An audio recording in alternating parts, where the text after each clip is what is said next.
Today let's dive into a beautiful mythological story of Lord Hanuman. The birth of Hanuman. Hanuman is one of the heroes of Ramayana. He has the face of a monkey and is an ardent devotee of Ram. It was mostly due to his help that Ram was able to defeat Ravana, the demon king of Lanka. Do you know the story of the birth of Hanuman?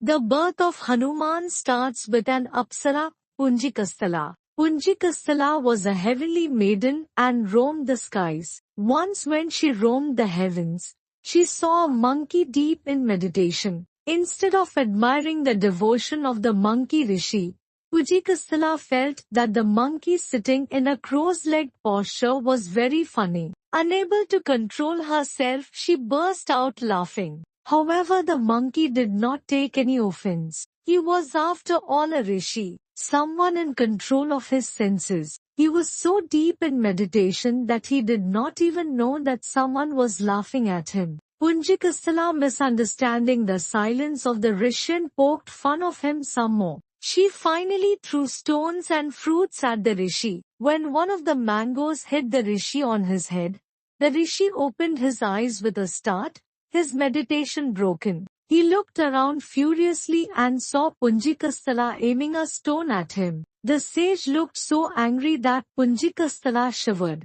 She involuntarily dropped the stone and looked mutely at the sage. The sage looked at Punjikasthala angrily. "Why did you throw stones at me?" Punjikasthala remained mute, staring at the monkey sage. "You have now broken my meditation. I can forgive the rest, but I cannot forgive you for interrupting my meditation."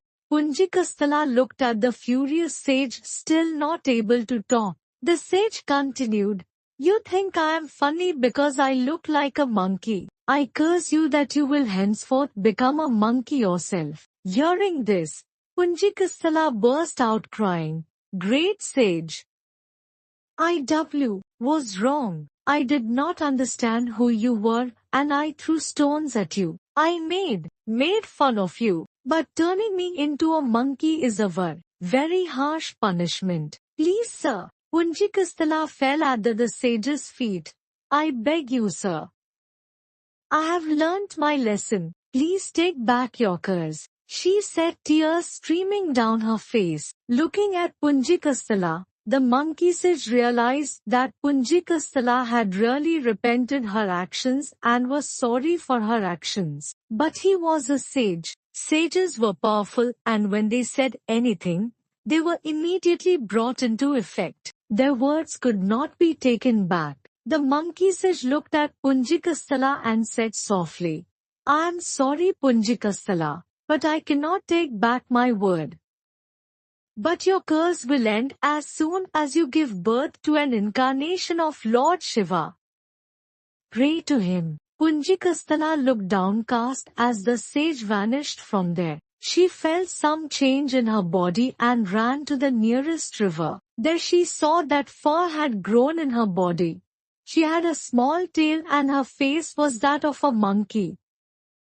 Unable to bear the grief anymore, Punjikasthala walked aimlessly throughout the forest, wishing that the nightmare would be over and that she would again become her normal self. Pray to Lord Shiva. The words of the monkey sage came to her mind. That night, Punjikasthala made a small linga and worshipped Lord Shiva and Goddess Parvati before going to sleep. She felt peaceful and fell asleep almost immediately. In the morning, she again prayed to the Lord and the goddess and then walked further deep inside the forest. As she walked, she saw a small ashrama there. The people in the ashrama, however, did not make fun of her because she had the face of a monkey. They were true ascetics. They did not care how a person looked. True faith in God was all that mattered. They gave her fruits to eat. Punjikasthala was feeling very hungry after a long day. She gratefully ate the fruits. "Who are you, my child?" asked one of the oldest ascetics. Punjikasthala opened her mouth to say, "I am." When she stopped, "What do I tell these people that I am an Apsara who was cursed to be a monkey? These people will make fun of me if they come to know that I was cursed." My past life is done and over. I need a new identity, a new name, a new beginning. Punjikasthala winced as she looked at the calm and wrinkled eyes of the ascetic. She cleared her throat again. Sir, I am Anjana. From deep down, Punjikasthala felt that she had more than changed her name. She began to feel that she was destined to greatness because of this name. Well, Anjana, you are a very brave woman. You have crossed this forest at night. The ascetic shivered. We normally never go out at night. Anjana looked quizzically at the ascetic as he continued. There is a huge demon Sambastan who lives here. The ascetic shivered again. He is a monster. He terrorizes all the people in the forest. We think he may attack the ashrama today. Anjana looked at the ascetic. We are preparing to defend ourselves against the demon. I will also help you fight, she said in a determined manner as the ascetic nodded and left to make preparations. Anjana walked out of the hut and made a small linga on the ground and worshipped Lord Shiva and Goddess Parvati. These people are good and kind. They have given me protection. Instead of laughing at me and my plight, it is my duty to protect these people. Please give me the strength to fight this demon. Anjana felt distinct words flow inside her head. Sambastam can be defeated only by his own blood, my child. May you be victorious. Anjana opened her eyes as a new hope filled her body. She knew she had heard the words of the Lord and the goddess and that they would guide her to victory. She got ready for battle. She was picking up the weapons when she saw another man standing beside her who was examining the weapons. The man had turned his face away from her so she could not see his face. However, the man was very muscular and well-built. Anjana realized that the man was a professional fighter, a king perhaps, and that he probably was called upon by the people in the ashram to fight for them. The man looked strong and from the scars in his body he looked like he had fought many times. As Anjana was about to talk to the man turned and Anjana gasped. The man had the face of a monkey. He carried himself like a king and Anjana realized that he was probably the king of monkeys here. He came forward and spoke to her in a strong voice. I am Kesari. I hear that you are also going to fight the demon here. That, Kesari smiled. That is very brave of you. Anjana felt proud as she picked up her staff and practiced with it. Well, you are also fighting. That makes you a very brave man. Kesari laughed. Well, it is my duty. I am the king of the monkeys here and this ashrama comes within my territory. So I have to give these people all the protection that I can give them. Anjana was about to tell him about Shiva and Parvati's dream when they heard a loud roar. Anjana turned and saw a huge demon rush towards the hermitage. His size was so big that Anjana felt that even if he came inside the ashrama by mistake, he would trample the people and destroy the homes of the people in the hermitage. We have to lead the demon away from the ashrama, Kesari said as he picked up his weapon and charged at the demon. Together the two of them along with some people from the ashrama and a small monkey army fought with the demon. Kesari fought the demon brilliantly. But unfortunately he was not able to hurt the demon. The demon was always able to turn and twist away or change his form before Kesari could actually hurt him. However, Kesari persistently kept pushing the demon back and once pierced the demon's shield. The demon roared as some of his blood flowed down on the earth. Anjana, who was firing some arrows, stopped and ran forward. She dipped the arrows in the blood of the demon and fired the arrows. The demon wailed as the arrow pierced him. Kesari saw this and immediately came forward and dipped his staff in the blood and started fighting. Whenever the staff or the arrow tipped in his own blood hit the demon roared as his body started melting. Soon Kesari dipped his whole staff and pierced the demon straight in the heart. Sambasdan let out a loud roar and slowly disappeared. The people in the ashrama let out a loud cheer when they saw that Sambasdan was no more. People carried Anjana and Kesari on their shoulders and happily brought them to the ashrama and dancing for hours together. Sambasdan had been killing and injuring people very often, and the forest had become a very dangerous place because of him. However, now it was all over. The festivities went on all night and the people had a grand feast to celebrate the victory. While the festivities were going on, an old ascetic of the ashrama came forward and asked to speak to Anjana separately. The ascetic was looking at her with pride, but he looked slightly uneasy as if he was going to ask a favor from her. Anjana looked at the ascetic and waited for him to continue. The ascetic cleared his throat and said softly, "Anjana, we have a custom. Generally, when a person fights and wins a battle for us, we give a very precious gift to that person. Today both of you have won this battle for us. I was wondering if..." Anjana looked at the ascetic wondering what he was going to give her. "Would you consider marrying Kesari?"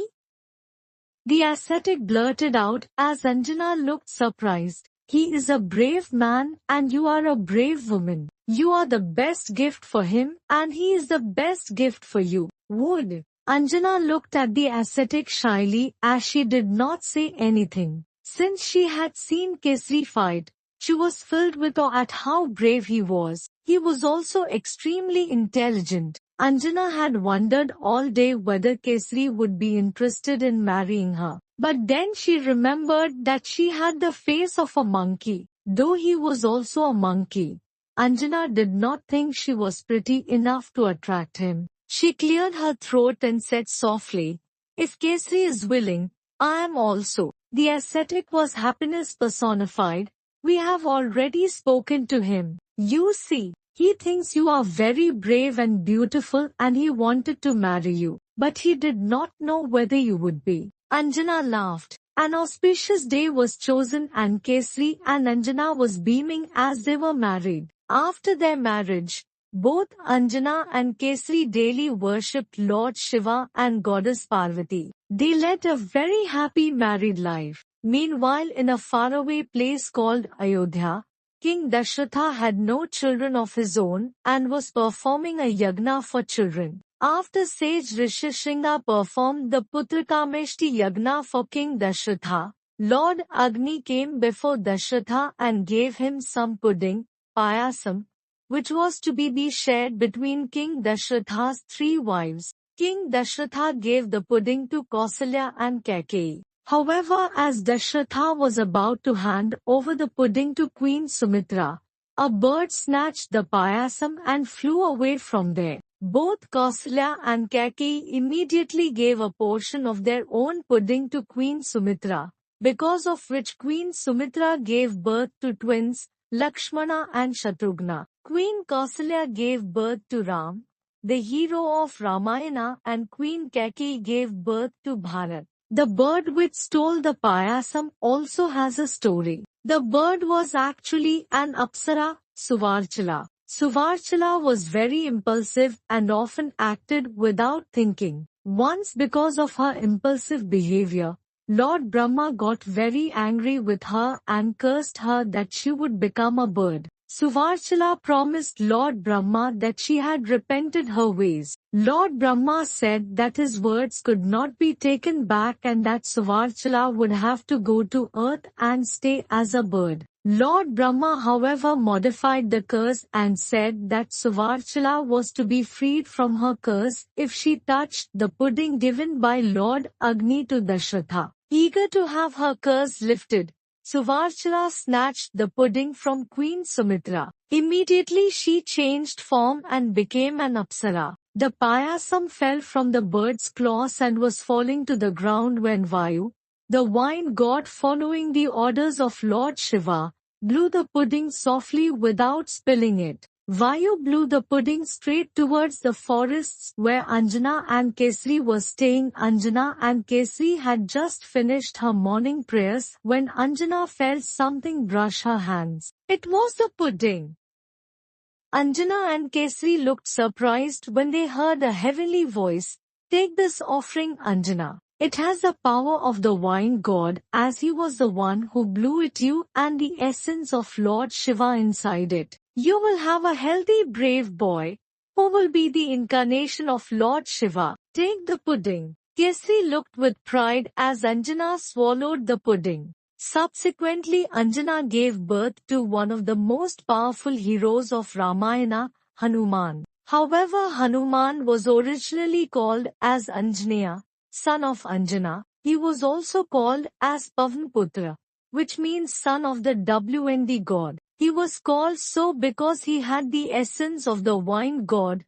Hanuman was also called as Keshanandan, which means son of Kesari.